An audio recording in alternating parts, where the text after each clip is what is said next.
Bonjour, chers frères et sœurs dans le Seigneur. J'espère que chacun de vous, bien-aimés, se porte très bien ce matin parce que Dieu a une fois de plus renouvelé sa grâce dans vos vies. Alors, bien-aimés, en cette journée, nous allons voir le plan de Dieu pour nous. Quel est le plan de Dieu pour ta vie? Quel est le projet de Dieu pour toi? Bien-aimés, beaucoup se plaignent des situations, des circonstances qu'ils peuvent traverser. À un moment donné, tu peux même te poser la question. Est-ce que réellement Dieu me voit? Est-ce que Dieu me connaît? Est-ce que réellement je suis venu accompagner les autres sur la terre? Est-ce que je suis venu suivre les autres sur la terre? Alors ce matin, je t'interpelle d'écouter attentivement ce message. Tu comprendras que tu n'es pas le fruit du hasard sur la terre, mais Dieu a pensé ta venue sur la terre. Et ayant pensé ta venue, il a bien aimé greffé à cela un plan bien parfait, un plan bien ordonné. Alors bien aimé, ce matin, nous allons lire deux livres, Jérémie 29, verset 11 et Ésaïe 43, verset 2. Lisons d'abord Jérémie 29, verset 11. Il est écrit: oui, moi le Seigneur, je connais les projets que je forme pour vous. Je les déclare.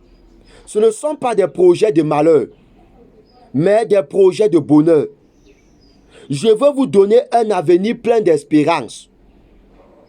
Le livre de Jérémie nous présente le plan de Dieu, le projet de Dieu. C'est le Seigneur qui parle. Il dit: je connais les projets que j'ai formés pour vous, dit l'Éternel, dit le Seigneur. Projet de paix, projet de bonheur et non de malheur. Dieu n'a pas un projet de malheur pour toi. Dieu n'a pas un projet d'humiliation pour toi. Dieu n'a pas un projet de honte pour toi. Non, tu n'es pas le fruit du hasard sur la terre. Tu n'es pas le fruit du hasard. Mais Dieu te connaît. Dieu te connaît. Si tu es encore vivant jusqu'aujourd'hui, si tu es encore debout jusqu'aujourd'hui, ça veut dire que le plan de Dieu pour ta vie est toujours en valeur. Le plan de Dieu pour toi est toujours en marche. Le plan de Dieu pour toi est toujours disponible, bien-aimé dans le Seigneur.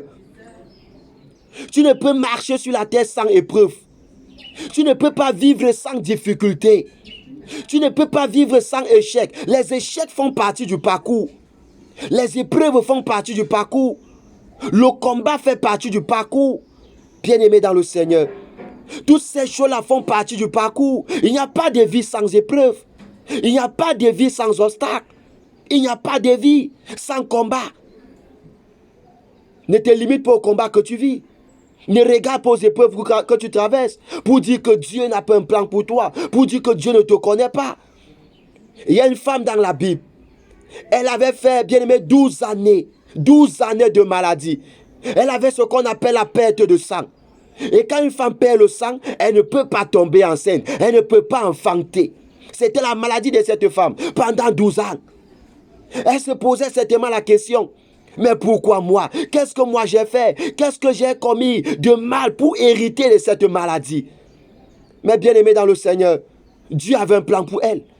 Dieu avait un projet pour elle. Pendant qu'elle avait longtemps marché auprès des médecins, elle a dépensé tout ce qu'elle avait.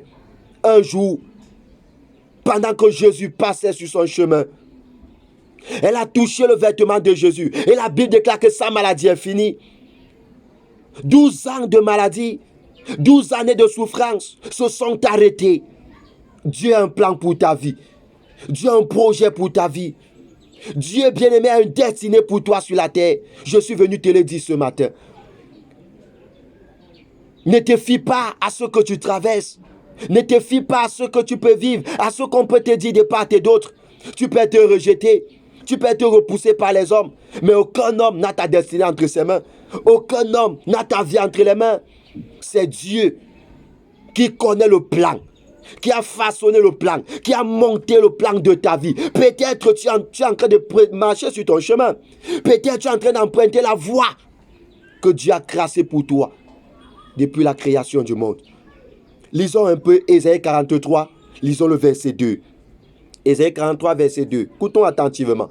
Et le Seigneur: si tu traverses les eaux, je serai avec toi.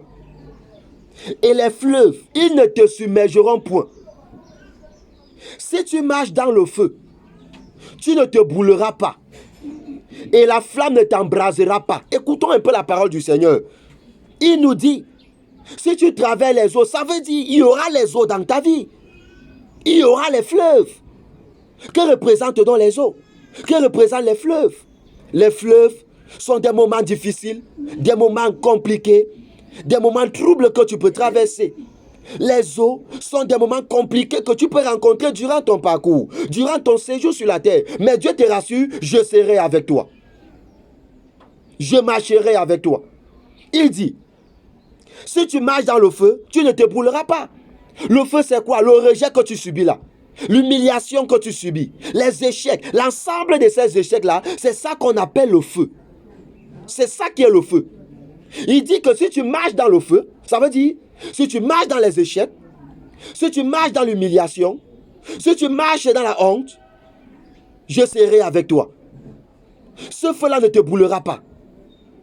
Ce qui veut dire les situations que tu traverses ne peuvent pas t'engloutir, ne peuvent pas t'envahir, ne peuvent pas t'emporter si tu restes faible, si tu demeures attaché à Dieu. Dans Jean chapitre 9, il y a l'histoire d'un homme. Il était né aveugle. Il n'est pas devenu aveugle suite à un accident. Non. Il n'est pas devenu aveugle suite à une maladie ou alors un sort. La Bible déclare qu'il est sorti du ventre de sa mère étant aveugle. Il est sorti des entrailles de sa mère étant aveugle. Et pendant qu'il est sorti, il a vécu aveugle. Il a grandi aveugle. Il avait à peu près 38 ans, 40 ans. Un jour que Jésus passait par là, avec ses disciples, il voit cet homme aveugle. Les disciples de Jésus posent la question à Jésus. Pourquoi cet homme est aveugle?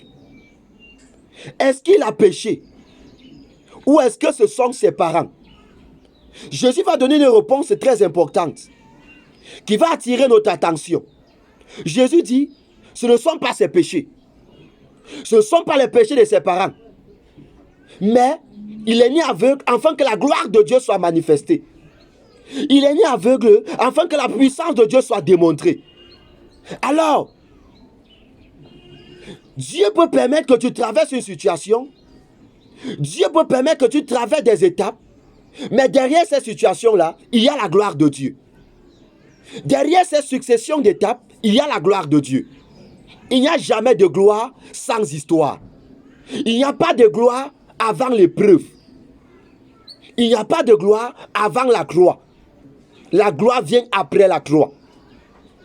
Alors, frères et sœurs dans le Seigneur, ce que je veux que tu comprennes ce matin, c'est que Dieu a un plan pour toi. Dieu a un plan pour toi. Tu n'es pas un désiré. Non. Tu n'es pas le mal aimé. Non. Dieu t'aime.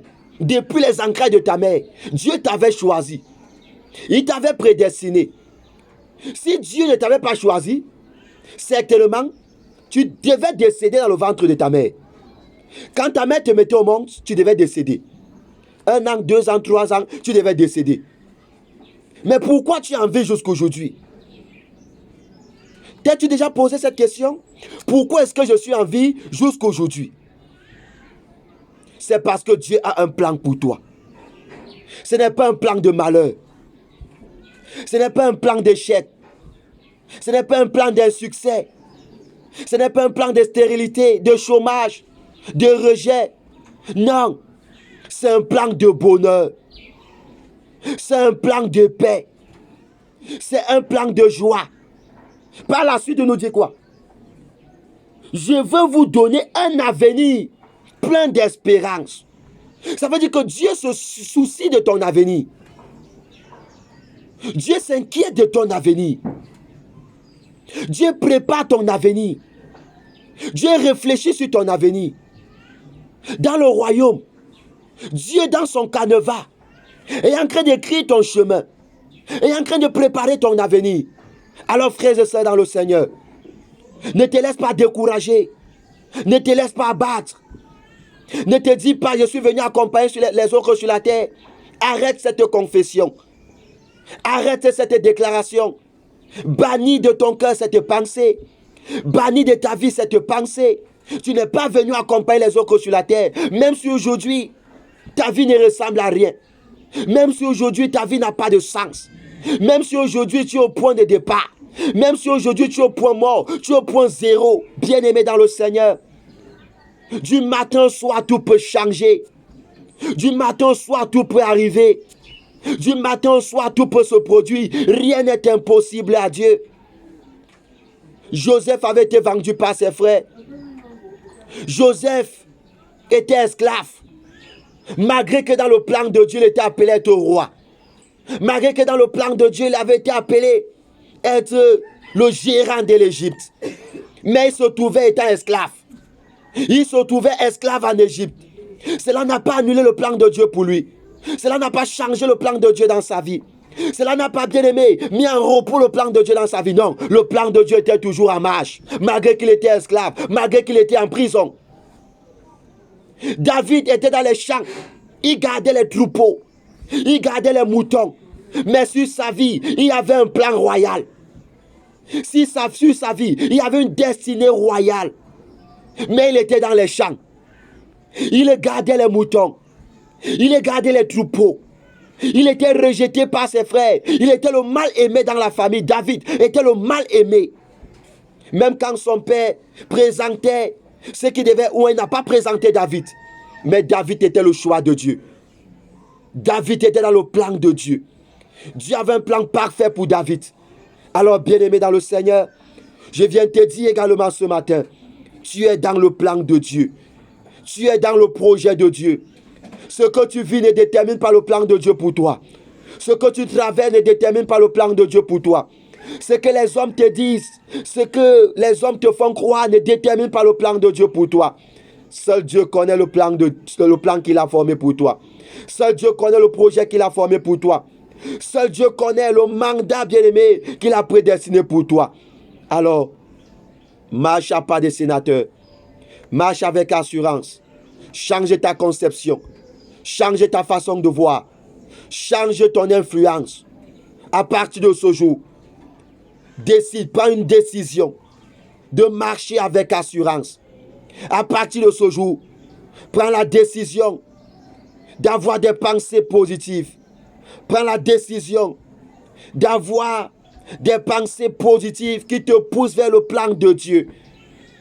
Prends la décision de ne plus te laisser influencer par les on a dit, de ne plus te laisser influencer par ce que les hommes disent de toi, par la position que les autres te donnent, par le rang que les autres te donnent. Ce rang-là ne détermine pas le plan de Dieu pour toi. Cette décision-là ne détermine pas le plan de Dieu pour toi. Le plan de Dieu pour toi est irrévocable. Dieu ne se repent pas de son don. Dieu ne se repent pas de son projet. Dieu ne se repent pas de son plan dans ta vie. Alors, arrête de t'inquiéter. Arrête de paniquer.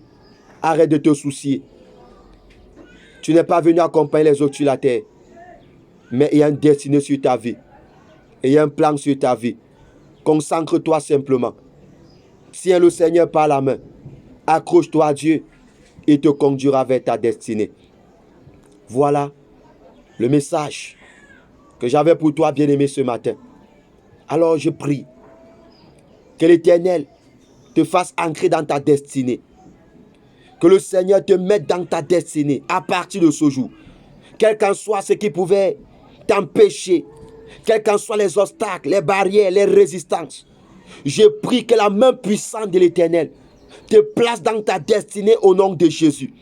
Que la main puissante de l'Éternel te place dans ton projet au nom de Jésus.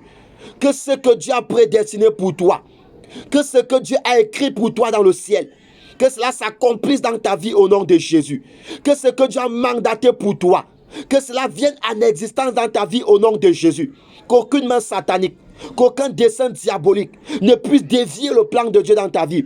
Que l'étoile que Dieu a mise sur ta vie, que cette étoile brille de mille feux au nom de Jésus. Que cette étoile rayonne au nom de Jésus. Que cette étoile lève au nom de Jésus-Christ. Que l'Éternel des armées bénisse ta journée. Qu'il bénisse ta vie, qu'il bénisse tes entreprises, qu'il bénisse tout ce que tu peux entreprendre. Que le Seigneur des armées soit avec toi et qu'il te comble de ses grâces et de ses faveurs. Que Dieu vous bénisse et qu'il vous comble au nom de Jésus-Christ. Amen. Agréable journée à tous.